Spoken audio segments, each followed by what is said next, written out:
میگویم با همه نفرانی که عین زمان با شبکه بهارستان و چون همیشگی با برنامه انگوبین هستند. اینک باز در این وقت و ساعت ما دستاندرکارانی برنامه کوشش کردیم تا براتون باز یک برنامه نوین و جالبی رو پیشکش گردانیم و البته باید قید نمود که برنامه های ما به اشتراک و به استعداد خردسالانی که مهارت واقعا هم خوب دارند و خیلی دانایک هستند معنی ندارد. از این رو ما کوشش نمودیم تا این نوبت براتون یک اشتراکچی نه بلکه دو قهرمانی خیلی دانایک و حاضر جواب رو پیدا نموده پیشکش گردانیم و بیاید با خود آنها از نزدیک شناس میشویم.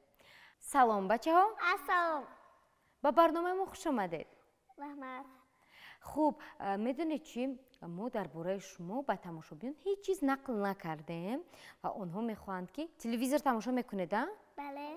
میبینید در تلویزیون چه خیلی دیگر کودکان برنامه انگوبین رو پیشتر تماشا میکردید؟ بله.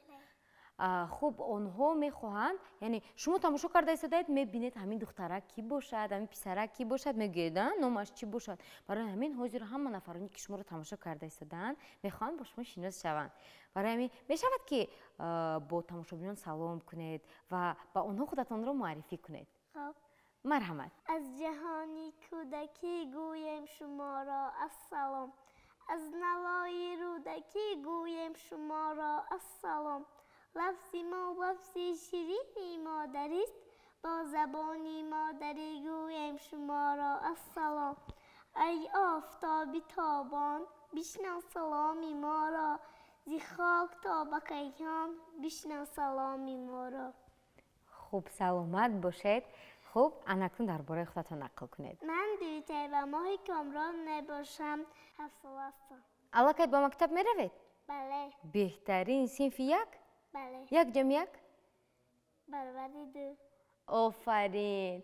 انا اکنون بیاید با شما شناس میشویم. السلام. خب شما چی نام داره؟ تماشاگران هم با شما هم شناس شوند آخیرا؟ سلام، من انصار کامران باشم. چند سالید؟ 6. و کم کم شرم دارد انصاری ها؟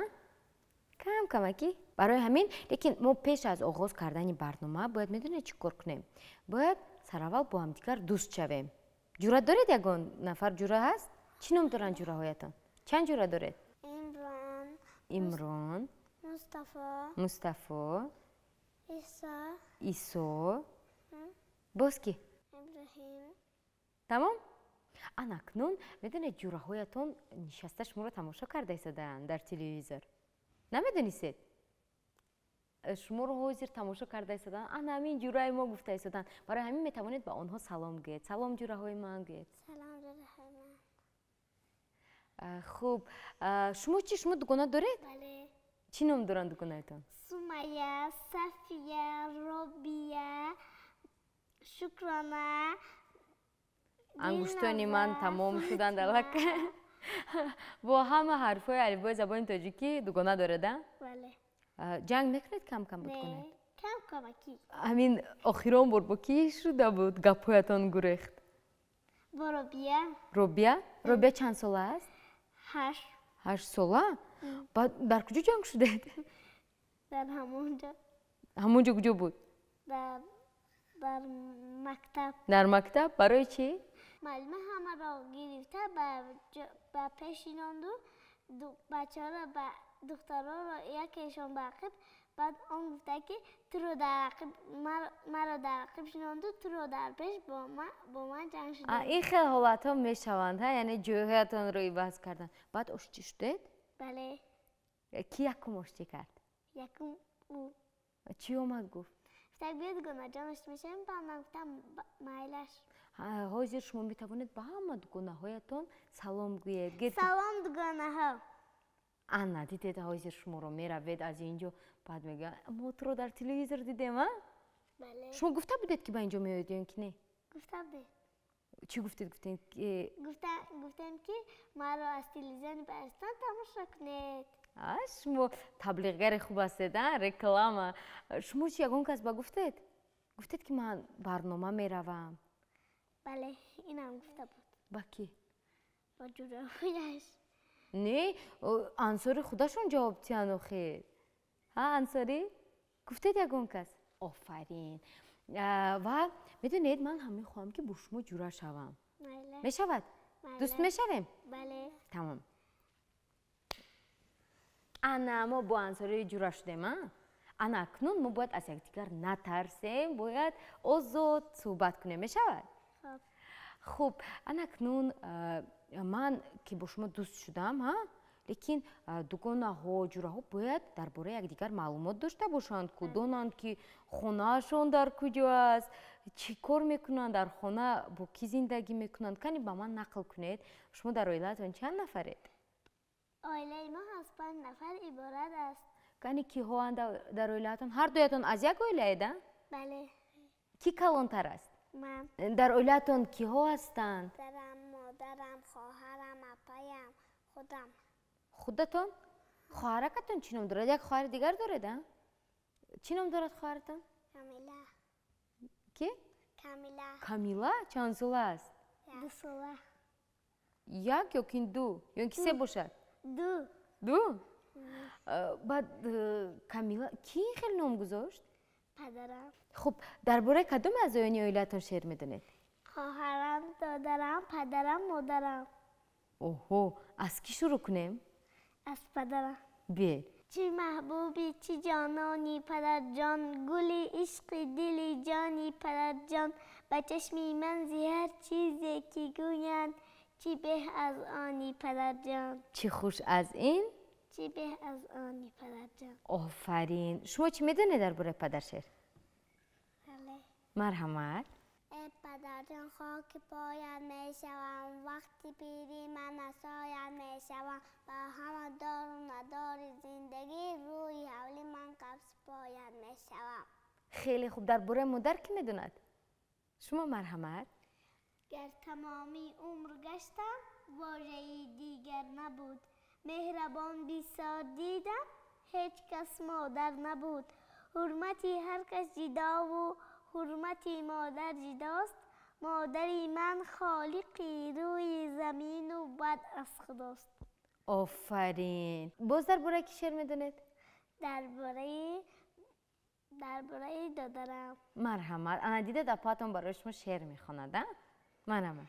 دادر جانی شیرینم، با پایت اسکی بینم، بیا دستت را دارم، نه نه نمی بردارم، ما و تو آخی مردم، باید کی خود راه گردم، می ترسی کی می افتی، پاماندی رفتی رفتی، من در برد روانم، افتادنت نمانم. آفرین. باز درباره کی شعر میدونید؟ خواهرم. مرحمت. اگر نمی بود خواهرم گلنار، نمی شدم من از خوابم بیدار، گر نمی شدم از خوابم بیدار، نمی کردم من درسم را تکرار. خوب. یعنی ما با شما و اعضایان عائلتون شناس شدیم، ها؟ لیکن نگفتید که در کجا زندگی میکنید؟ در شهری وحدت. در شهری وحدت زندگی میکنید؟ بله. انصاری خونه‌تان دور است از اینجا؟ بله. با ماشین آمدید؟ بله. کی آورد شما رو؟ مادرم. مادرتان، ها؟ بله.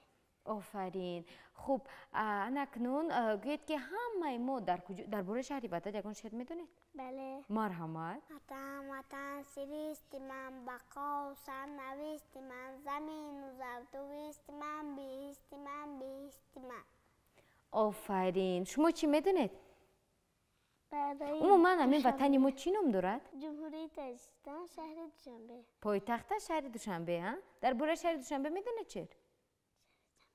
مرحمت. عجب شهری دلارای دوشنبه، خیالم زیب دنیای دوشنبه، شدم سرسبز در آغوش مهرت، تو دل در سینه ام جایی دوشنبه. تمام؟ بله. تشکر زیاد. اکنون سخن رو که درباره وطن شروع کردید گویید که رمزهای دولتی رو میدونید؟ مقدسات ملی کدام هایند؟ بله. نشان، پرچم، سرود ملی. آفرین. انصاری، پرچم جمهوری تاجیکستان چند رنگ دارد؟ سرخ، سفید، سبز. چند رنگ شد؟ 3. 3 رنگ، ها؟ آفرین. قهرمان های جمهوری تاجیکستان چند نفرند؟ 6 تا. 6 نفرند. کی‌ها هستن نامبر کردن میتوانید؟ صدرالدین عینی، بابا جان غفوروف، امام علی رحمان، شیرین شاه شیخ تیمور، نصرت الله مخزوم. آفرین. همین صدرالدین عینی چون شما الان به مکتب میروید یک شعر دارد که در اول کتاب الفبا هست. بیاید ای رفیقان درس خوانم و بیکاری و نادانی نمانیم. با عالم هر کسی بیکار گردد با چشمی اهل و عالم خار گردد. آفرین. از میرزا ترسونزاده شعر میدونید؟ بله. مرحمت. بهار آمد صدایی بلبل آمد، نسیمی فارمی بوی گل آمد، لباسی سبز را صحرا و برکت، کلاهی سبسفید آلو بسر کرد. پس از باریدنی بارانی نیسان، زیبایان دشت و کوهساران، بهار آمد چمن گلپوش آمد، دلی ما بچه ها در جوش آمد. آفرین. یعنی ما با شما و اعضایان عائلتان شناس شدیم ها؟ لیکن نگفتید که در کجا زندگی میکنید؟ در شهری وحدت. در شهری وحدت زندگی میکنید؟ بله. بابا جان غفورов کدام کتاب را نوشته است انصاری؟ کتاب تاجیکان. کتاب تاجیکان ها؟ خیلی خوب. انا اکنون درباره پیشوای ملتمون کی شعر میدوند؟ امام علی رحمان سرور تاجیکستان سزا زنده باشد بر سال ما کودکان. خیلی خوب. یعنی با همه شناس شدیم الکی ها؟ بله. یک سال از چند فصل عبارت است؟ کی میگوید؟ انصاری میگویند. ما چند فصل سال داریم؟ 4 تا. 4 ها؟ کدام فصل ها هستند؟ زمستان، بهار. ادامه میدین انصاری؟ بهار، تابستان و زمستان، تابستان بعد تیرماه. آفرین. از همه فصل خنک‌ترین سال کدام است؟ زمستان. از همه گرمترینش چی؟ تابستان. انصاری بینندگان عزیز کمی شرمگین است. همین آخر حرفای 2-3 حرف آخر رو میگوید تمام ها انصاری؟ بله. بله انا بله رو پورا میگویند. ولی البته این برای جلوی گذاشتن برنامه ما مانع نمیشود. و از همه فصل دوست داشته شما کدام است انصاری؟ فصل آفتاب. آفتابی. فصل آفتابی یعنی تابستان ها؟ برای چی آفتاب رو دوست می‌دارید؟ در فصل تابستان چی کار میکنید؟ هوا گرم میشود کو؟ آبازی میکنیم. آبازی میکنید ها؟ بله. میتوانید آبازی کردن؟ بله. خیلی خوب. درباره فصل تابستان یکون شعر میدونید؟ فصل تابستان آفتابک. بله. شما میدونید؟ مرحمت. ای تابستانی خوشرو چیها آورده ای تو؟ این روزی روشن از من، این حسنی گلشن از من، خورشیدی تابان از من، نوری فراوان از من، در آب و در آفتاب تا یابی خوب آب و تاب. آفرین. شما کدام فصل رو دوست می‌دارید؟ تابستان. شما هم تابستان رو ها؟ بله. خیلی خوب. درباره دیگر فصل ها اگر دوستان دارید شما شعر از یاد نمیکنید؟ میکنید. درباره کدام فصل میدونید؟ زمستان. کنی مرحمت. زمستانی جانانه چی آوردی تو یانه؟ کورپایی برف آوردم، جامه و شرف آوردم، موزه گرم آوردم، گلیم نرم آوردم، در بالای برف یانه بازی بکن شادانه. آفرین. باز درباره کدام فصل سال میدونید؟ فصل سال بهار. مرحمت. ای نوبهاری زیبا چی آوردی تو سوغا؟ سبزه گل آوردم، سازی بلبل آوردم، شعر و سرود آوردم، بر تو درود آوردم، در وصفی گل شادانه بیخوان شعر و ترانه.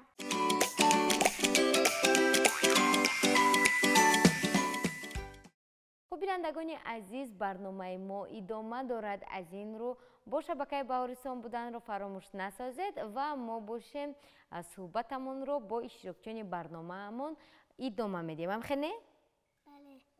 احسن. خوب نگفته نماند که بینندگان عزیز اشتراکچیان برنامه ما با همراه خود انا میکنه روی خط مخصوص رو با برنامه آوردند که ما طبق انا همین روی خط با آنها سوال و جواب میگذارانیم. شما آماده؟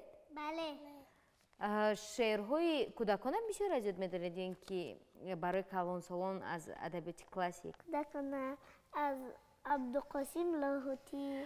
خوب اینجا یک شعر است مهمانهای دلیر میدونید؟ بله. مرحمت. پرنده ها بیاید پیشت ریزه ای ما منتظر شمایند نانهای ریزه ای ما کبوترها بشینید دانه ها را بچینید اکنون که مرغان سیرند مهمانهای دلیرند. آفرین.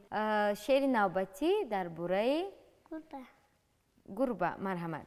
یک گربه خیلی مکار خوابیده روی دیوار چوجه گنجش که چیک چیک آمده خیلی نزدیک چوجه نیاید دم ایست گربه امک جاند نیست. آفرین. برای چه خیر میگوید؟ گربه چوجه رو میخورد. بعد با چوجه هم خیر میگن؟ بله. یعنی چی معنی دارد؟ چی گربه مکار است آمده چوجه بیچاره رو خورده. خوردنی اومده هستن برای این میگه که احتیاط کنم. آفرین.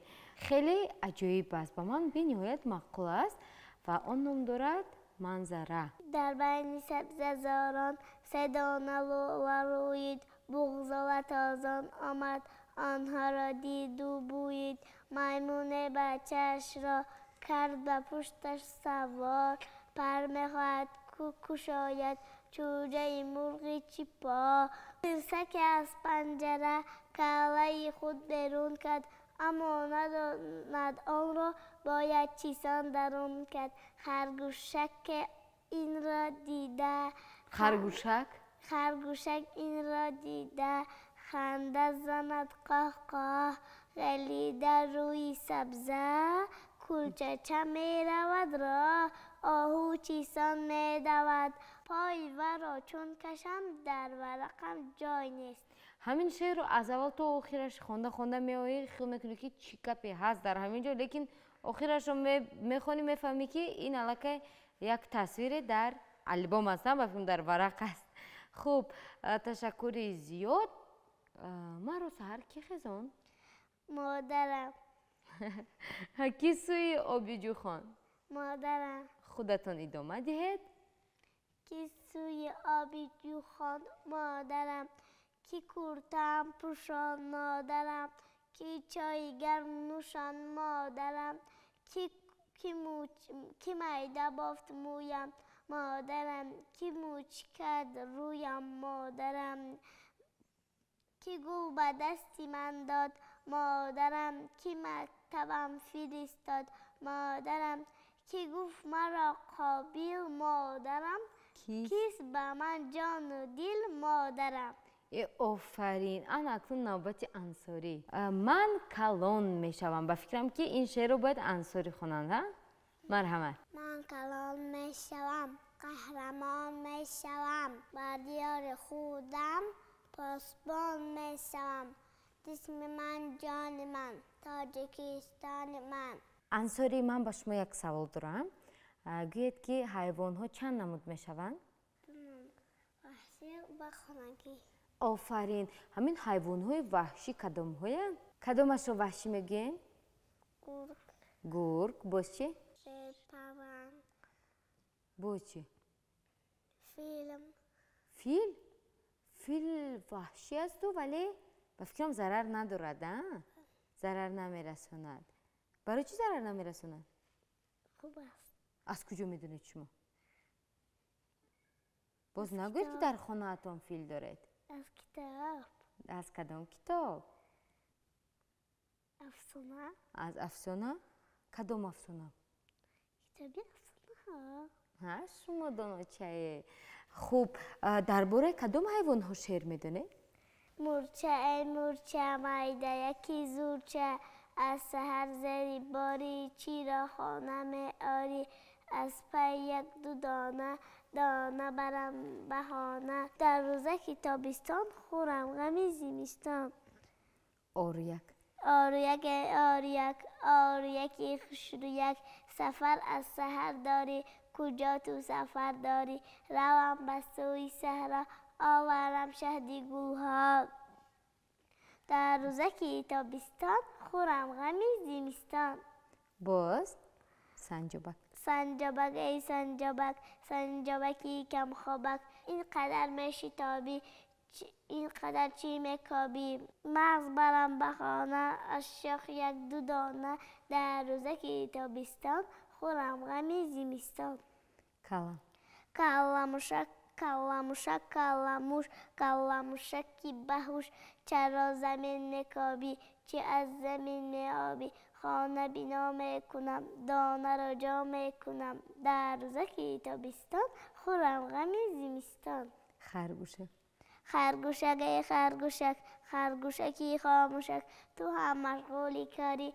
در دستکت چی داری سبزی دارم و کرم به خانه میبرم در روزکی تابستان خورم غمی زمستان آفرین باز با فکرم ادامه دارد بلبلک ای بلبلک میدونی ادامهش رو منم بلبلک ای بلبلک عاشقی روی گلک چرا تو بیقراری دم راحت نداری از برای مورچه میده یکی زورچه از برای آریک آریکی خوشرویک از برای سنجابک سنجابکی کم خوابک از برای کلموش کلموشکی بهوش از برای خرگوشک خرگوشکی خاموشک آفرین یعنی باز درباره کدوم حیوان میدونید یگان حیوان دیگر هست همین گفتند که حیوان ها همهشون ها جانوران گفتند که در روزکی تابستان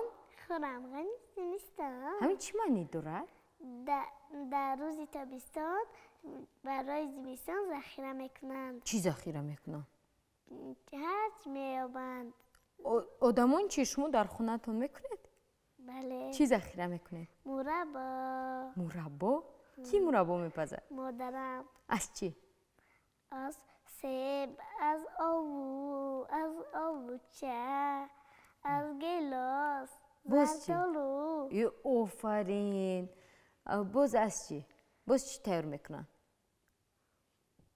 کمپوت تیار نمیکنن میکند میکنن نه آفرین بعد شما کمک میرسونید بله چی کار میکنید مادرم میگوید که آن چیز را بیار من به مادرم برده میرسونم تو آوردن نمیشکنید نه عموما در وقتی که عموما تابستون نیست وقتی ذخیره کردن نیست چی کار میکنید هر روز در خونه اتون با کارهای خونه یاردم میکنید بله. چی کار میکنید مثلا خواهرم را نگاه میکنم خیلی رو برای نشستن نگاه کرده میسته چی میکند میغلطد خوب شما چی کار میکنید در خونه همین خسته برابر خوابالود درب خواهرتون رو نگاه میکنید نه چی دست سرو میشویم نهاری میخوریم به مکتب میرویم شما مکتب میروید بله چی چند تیاری به مکتب ها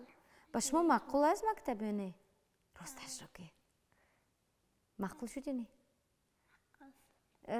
زیق نمیشوید در اونجا کی با شما درس میتین در مکتب بله در باره مکتب یکون شعر میدونی من میدونم مرحمت ای مانده قدم برای مکتب عالی است مقام جاهی مکتب مکتب سببی حیات باشد مکتب سببی نجات باشد مکتب به تو عقل و هوش بخشد مکتب به تو شحن و نوش بخشد آفرین درباره معلم چی میدونم میدونید مرحمت استاد نباشد تو چی دانی قلمش چی استاد نباشد تو چی دانی رقمش چی استاد نباشد تو چی دانی سخنش چی بر قید حیات آمدن و زیستنش چی شما چی نمیدونید درباره معلم اگر شعر معلم مهربان این رو ما میدونم میدونید شما کنی خونه معلمی مهربان مهرتان در دل و جان لفظی شیرینی روان ما از شما آموختیم به هر سوال جواب را دانستنی حساب را هم خواندن این کتاب را ما از شما آموختیم. آفرین. خونده میتوانید الکی ها؟ بله. حرفا رو میشناسید. چند حرف دارد الفبای زبان تاجیکی؟ 35 تا با تمامی حرفاش. با تمام حرفا باز حرفا تقسیم میشوند بین بله. یکدیگر. صدانا، کم صدا، یاد بر سر. کنی صداناک ها رو نام بر کنید. او، ا، ای، او، او. همین کدام حرف ها رو صداناک میگویند؟ برای چی صداناک میگویند؟ برای که با مانیا دوچار نمیشوند. خیلی خوب. و اکنون گوید که درباره کتاب حرف و شعر میدونید یکون؟ بله. مرحمت. من الف با میخوانم، برا میخوانم، الفبای صورت سودا بسیار دوامش رو قدی راهی کلان، بچه ها شاد و خندان سوی مکتب می رود، مرغابی ها می دوند. آفرین. شما در راه به مکتب وقتی که به مکتب می روید مرغابی ها از پشتتان سر میکنن؟ نه. چی کار میکنن؟ کی با شما رو به مکتب میبرد؟ خودتون؟ مادرتون نمیبرن؟ راه دور نیست؟ نه. یگان روی ماشینگرد هست؟ بله. چند تا؟ 3 تا. بعد چی خیلی شما از راه میگذارید؟ ماشین رو بینیم در یک جا می ایستیم. یعنی شما از کجا میفهمید که ایستادن در کار؟ از چراغکی راهنما. چراغک راهنما چند رنگ دارد؟ کدام رنگ ها؟ سرخ، سبز، سبز. آفرین. کدام رنگش میگوید که ایستا از جایت نجوم؟ کدام رنگش رو بینید که شما؟ کدام سرخ رو؟ سرخ کدام است؟ رنگ سرخ رو نشان دهید در اینجا. در اینجا یگان جو رنگ سرخ دیده ایستاده؟ بله. کنی؟ باز کنی؟ باز خوبتر نگاه کنید. باز در کجا باشد همین جاها؟ همین یگان لباس شاید رنگی سرخ داشته باشد. لباس یگان که سرخ نباشد در همین جا. بعد دیگر رنگش کدام بود؟ زرد. زرد. رنگی زرد کنی؟ نشان دیدن ساری؟ آنا. سبز چی؟ سبز. هیچ جا سبز نیستن. زمین ها اگر سبز می شدن. کنی رنگ سبز رو ندیده؟ نه اونجا چی؟ خب رنگ زرد رو اگر بینید ما باید چی کار کنیم؟ تیاری میبینید. برای چی؟ برای از راه گذاشتن. بعد کدام رنگ اگر کدام رنگ شود انصاری که میتوانیم گذاریم؟ سبز. کی همه این رو به شما یاد داد؟ مادرم. به فکرم مادرتون شما رو گرفته بردن چند مرتبه همه ما رو یاد دادند ها؟ بعد شما خودتون. خیلی خوب. یعنی در مکتب شما چی کار میکنید؟ درس میخونید. شما چی درس میخونید؟ درس زبان. حتم. آفرین. 2 جمع 2 چند میشود؟ 4. 4 طرح 1. از 4 1 رو گیریم. 4 تا داشتیم 1 تاش رو گرفتیم. 3 ها؟ و 3 2 تای دیگر موندیم. 5. از 5 همین قدرش رو گرفتیم. 4 تا. 1 ها؟ خیلی خوب. اکنون شما گویید که شما چی کار میکنید؟ حرف میخوانیم، درس مینویسیم، درسی متن، سرود، رسم. کدام درس با شما بسیارتر معقول است؟ متماتیکا. حساب کردن رو دوست می‌دارید؟ بله. 5 5. 10. 10 تری 2. 8. 8 جمع 5. جمع 5. 13. 13 جمع 2. 15. 15 جمع 5. 20. آفرین. من درباره حرفا شعر میدونم. مرحمت. حرفی که ما میخوانیم، حرفی که ما میدانیم، همیشه آرد در یاد منظره از حیات. حرفی آ مثل کلچه، حرفی به مثل دولچه، حرفی سه چون دستبانه، حرفی شیرنگی شانه، حرفی ویرنگی عینک، حرفی جه چون تارتنک. حرفی که با میخوانم، حرفی که ما میدانم، همیشه آرد بر یاد منظره از حیات. اگر حرفا را دانم همه ای دنیا را دانم. آفرین. خب اینجا میبینم که افتخارنامه است. این از کی است این افتخارنامه؟ از شما کنی درونش رو بینیم. برای چی دادن این افتخارنامه رو به شما؟ از کجا گرفتید؟ از مکتب. برای چی؟ برای خواندن خوب و اعلا. آفرین. بعد شما خرسند شده؟ بله. پدر و مادرتون چی گفتند این رو دیدن؟ مولدس گفتم مچه کردم. شما چی؟ شما هم دارید؟ نه اینش هم از من. اینش هم از شما است؟ آفرین. اینش رو برای چی دادن؟ اینش هم برای خواندن خوب اعلا. حاضر به شما نمیدهند انصاری؟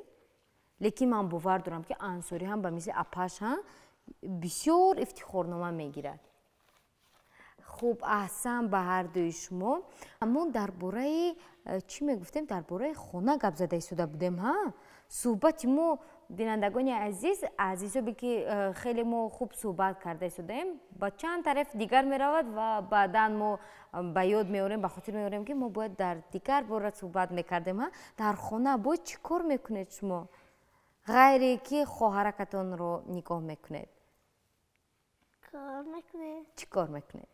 با مادرم یاری میرسونه. در کدام کارها؟ در همین کارها. مثلا؟ کاری تازه کردن. چی رو تازه میکنید؟ خانه رو. خانه رو؟ چی خیلی تازه کردن در کار؟ مادرم میروبد، من باشم به بلا رو میشکم. میشه که چند کار رو میگیریدن؟ بله. آفرین. یک شعر است که گمان نبرید که من خورد هستم، انا میبینید؟ نمیدونید؟ انا میبینید جاروب در دستم، با این جاروبم خانه میروبم. در دست کوزچه؟ خوب. باز چی کار میکنید؟ مهمان میآید، دسترخوان میپرتیم، چیزا رو میاریم با مادرم. میارید ها؟ آفرین. اول مهمان اومد باید چی کار کنیم؟ سلام گفتم آن را پیشواز بگیریم. خیلی خوب. من شعر میدانم. انا مهمانان آمدن ای مادر جان، اکنون در بیایید دسترخوان را گشایید. عسل گیرید از جوان، سیب و انار از یخدان، قند و مربا آرید، خربوزه هم گذارید. من هم خورم از آنها، از قطار مهمان ها. شما بلوچه وقتی برای مهمان ها که دسترخوان پرتوفتن همه چی رو میخورید؟ نه. خوب احسن. بعد مادرتون شما رو چی میگن؟ میگن که داماد یاری میدهید. بله میگن. چی میگن؟ نامتون رو میگیرند. اینجا بیا میگن که دخترکم خیلی میگن که بیبی جانم بیاید مرا یاردن دهید. چی میگن؟ بیبی جانم بیاید مرا یاردن دهید. شما رو بیبی جانم میگن؟ نه. برای چی؟ نامم بیبی طیبه ماه کامران میباشد، برای همین. بیبی طیبه ماه که هست اینجا 3 نام یک جای شدگی برای همین بیبی میگردن؟ آفرین. باز یک وای هست کن یک شعر. آچا مرا جان گفته، آچا مرا جان گفتید، نوری دو چشمان گفتید، چراغ خانه گفتید، ماه یگانه گفتید. این قدر نامی بسیار برای من چی در کار؟ شما رو چی میگویند مادرتون؟ چی خیلی فریاد میکنن؟ میگن که بیان رو بر. نه چی میگویند؟ انا بیبی طیبه ما رو بیبی جان میگفتند. شما رو چی؟ انصاری میگویند. شما رو بابا جان نمیگویند؟ آفرین. با شما یاردن میکنید؟ چی کار میکنید؟ چی کار میفرمونند مادرتان؟ میگن که اون رو بر میبرم. در رو میغلطونید یکی نه؟ یکم بر نشده بودم خیلی. خیلی خوب. بیاید باز سری شعرهایتان ها. اینجا یک شعر پیدا شد درباره بیبی طیبه ما هست ها. گل بیبی گل بیبی گل بسر دخترکی پنهونر خمیر کردن نخواهد فطیر کردن نخواهد اما هضم ندارد آردی گندم ندارد کوزه‌چه او خالی است یک قطره هم آبش نیست جان شیرین گل بیبی مشو غمگین گل بیبی به طور هضم آرم از آسیابی کلان آردی گندم آرم پر کرده کوزه ها را آب آوریم از دیده آنگه خمیر کردن گیر آنگه فطیر کردن گیر. آفرین. شما خمیر و فطیر کردن میتوانید؟ نه. نمیتوانید. برای چی؟ ما خوردیم آخیر. شما فقط خوردنش رو میتوانید؟ نه. خوراکی دوست داشته هایتان کدام است انصاری؟ کارتوشکا پیریان؟ تمام همین خوراک رو دوست میدارید؟ شما چی؟ با من آش. آش رو چه خیلی تیار میکنن نمیدونید؟ میدونم. چه خیلی؟ سبزی میرود، برنج میرود، روغن میرود، نمک میرود. باز چی؟ پیاز گوشت میرود. باز مایده خورده که نخود میرود. نخود میرود. آفرین. نخس شما در خاطر میگرفته ایدن؟ بله. برای تیار کردن کارتوشکا بیریون چی میرود؟ چه خیلی تیار میکنن؟ پوست میکنن. چی کار میکنن؟ پوست میکنن. چی رو پوست میکنن؟ کچیسکارا. با چی کار میکنن؟ میدوزن. پوست کردن انداختن در کجا؟ در دک. در دک؟ در دکی خالی ها؟ چی؟ در کجا میاندازن؟ در روغن ریزه کرده شوشته در دکی روغن دار میاندازن. اما هم باور دارم شما کدبانوی خوب میشوید نه؟ خوب. آفرین.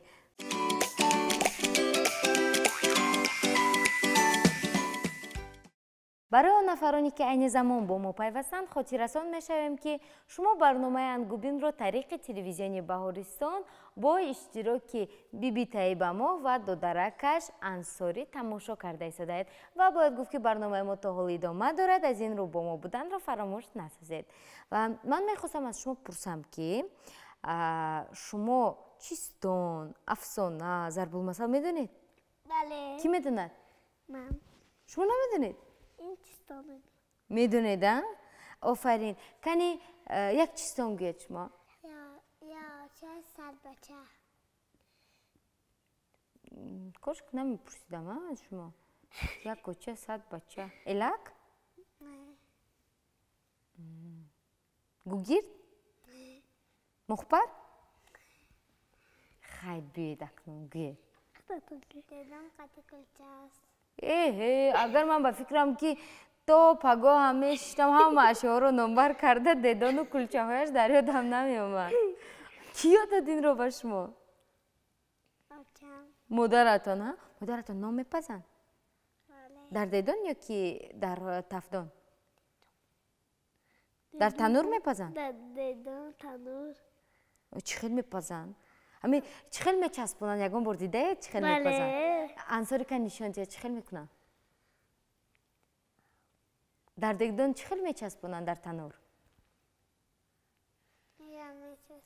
چی خیلی میچسبونن؟ همین خیلی با دستان؟ کنی بیبی طیبه ما چی خیلی میچسبونن؟ آب کرده در بیبی طیبه ما بسیار همین لحظه های نازکیش رو میدونسته است و چی کار میکنن؟ بسیار در چی بگیرن؟ در چی میگن؟ رفیده گرفته آب چشیده به تنور میچسبونن. چی خیلی میچسبونن به تنور؟ مثل پنشه. چی خیلی؟ این خیلی آخه همه خیلی چی خیلی من نفهمیدم. با دستانشان در تنور میچسبونن. بعد نمیغلطد؟ نه. با مزه بشود؟ بله. با شما معقول است؟ بله. انصاری فقط همین خوردنش رو دوست می‌داشته است. آفرین. خوب چیستان رو فراموش کردیم. کنی باز شما یک چیستان گید؟ چیستان در پرچم و در نشان هست رقمی مقدس کدام از این دوگانه؟ من همین رو میدونم که تاج و 7 ستاره هست. بله هفت رقم 7 ها؟ آفرین هرچی یافتم. باید دیگر جان و جسم ندارد نمیگذد نمیجکد به خانه راه نمیگذارد. یک بار دیگر. جان و جسم ندارد نمیگذد نمیجکد به خانه نمیگذارد. آخر سگ جان و جسم دارد. گربه باشد. نه. قلفی در. بله. اینجا از پشت دستگاه نواربرداری با ما گفته ایستادند که قلفی در می شود. تشکر که کمک میکنم و من باور دارم که شما دادرکان و خواهرکان عزیز که ما رو تماشا کرده ایستادید شما هم به همه این چیزها الکی جواب یافته ایستادید و من میدونم که شما چیزهای زیاد میدونید. از این رو کوشش کنید تا همه آنها رو در یک صفحه جمع کنید و حتما با برنامه انگوبین آید و مثل بیبی طیبه ما و انصار بیاید در برنامه ما اشتراک کنید. اشتراک کنند دیگر کودکان همینه؟ بله. با شما پیشن می آید یا نه؟ بله می آید. با چی میگوید وقتی تماشا کنید؟ میگیم که من هم همیشه رفته بوده. ما هم در وقتش در همینجا بودیم. آفرین. چیستان رو فراموش کردم. کنی یک چیستان گید انصاری؟ تمام چیستان رو یک بیتریسته. خب خشم گید. سر درونی آب دوم بیرونی آب. میدونید یک اشتراکچی دیگر هم داده بود درونی آب نه درونی خود کفگیر و کفلزن. شما باز دو آچه 40 بچه. با فکر شما چی باشد؟ کلید. نه کلید؟ نه. باید چی؟ کلید دیدم خواهد. نه یک گفتی نیست. زیر انصار کلید گفتن اپاش میگوید که نه کلیدی در شد دویون وریند این دفعه باشد و زیر یک بار دیگر اگر پرسیم میگه که کلیدی در خونه زینپایه باز میگید یکان توی دیگر بید من همه گوشکاش تافتن درونی او پار تافتن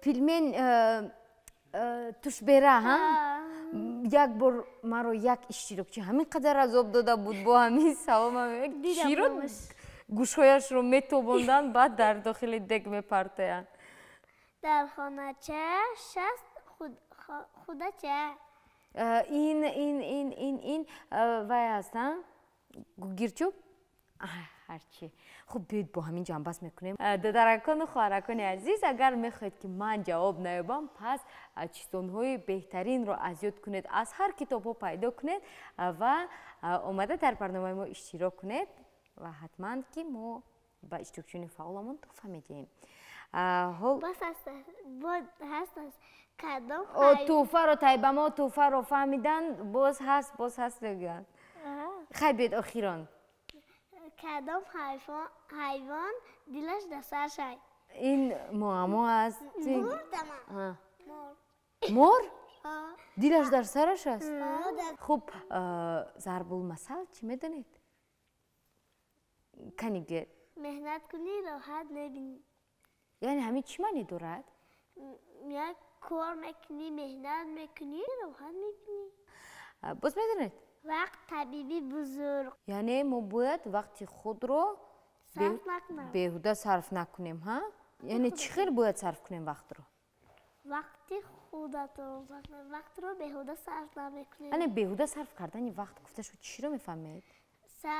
وقت بسیاری باید حیف نمیکنیم یعنی با کارهای بیهوده مشغول میشه بهترش کتاب خونیم ها؟ افسانه چی؟ نه درباره چی از افسانه؟